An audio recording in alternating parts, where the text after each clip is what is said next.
my brother, Lord Stark. I want him back.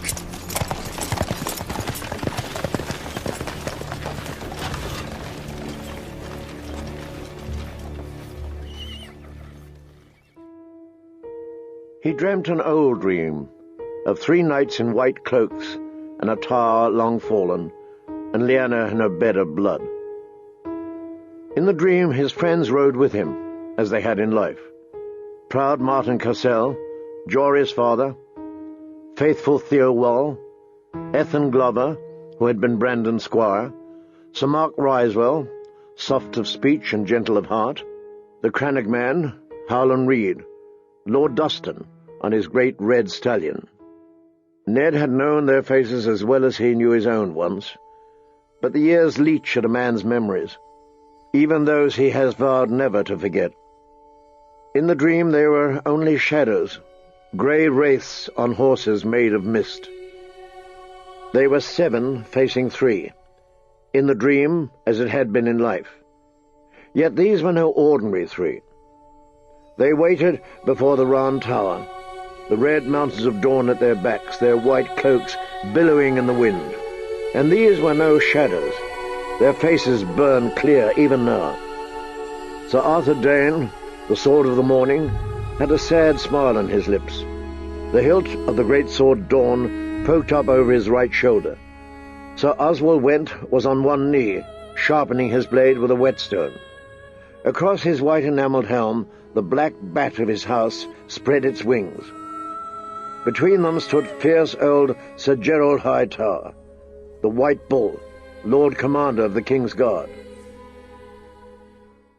"I looked for you on the Trident," Ned said to them. "We were not there," Sir Gerald answered.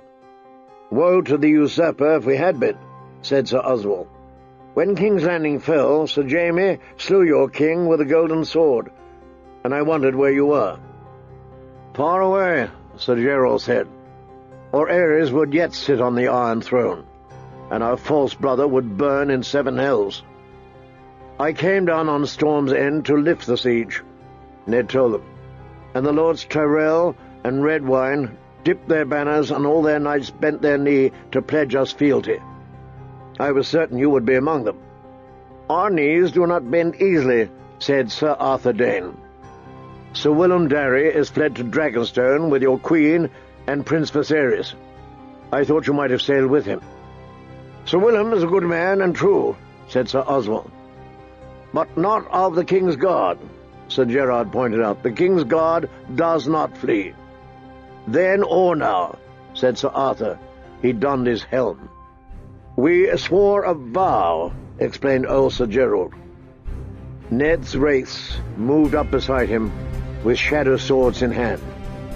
They were 7 against 3. "And now it begins," said Sir Arthur Dane, the Sword of the Morning.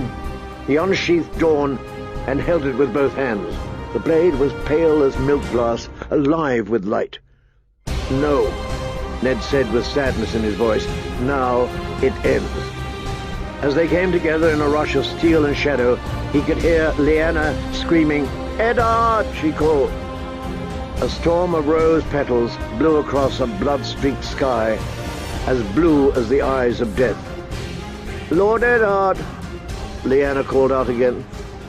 "I promise," he whispered. "Leah, I promise." "Lord Eddard!" a man echoed from the dark. Groaning, Eddard Stark opened his eyes. Moonlight streamed through the tall windows of the Tower of the Hand. "Lord Eddard!" A shadow stood over his bed.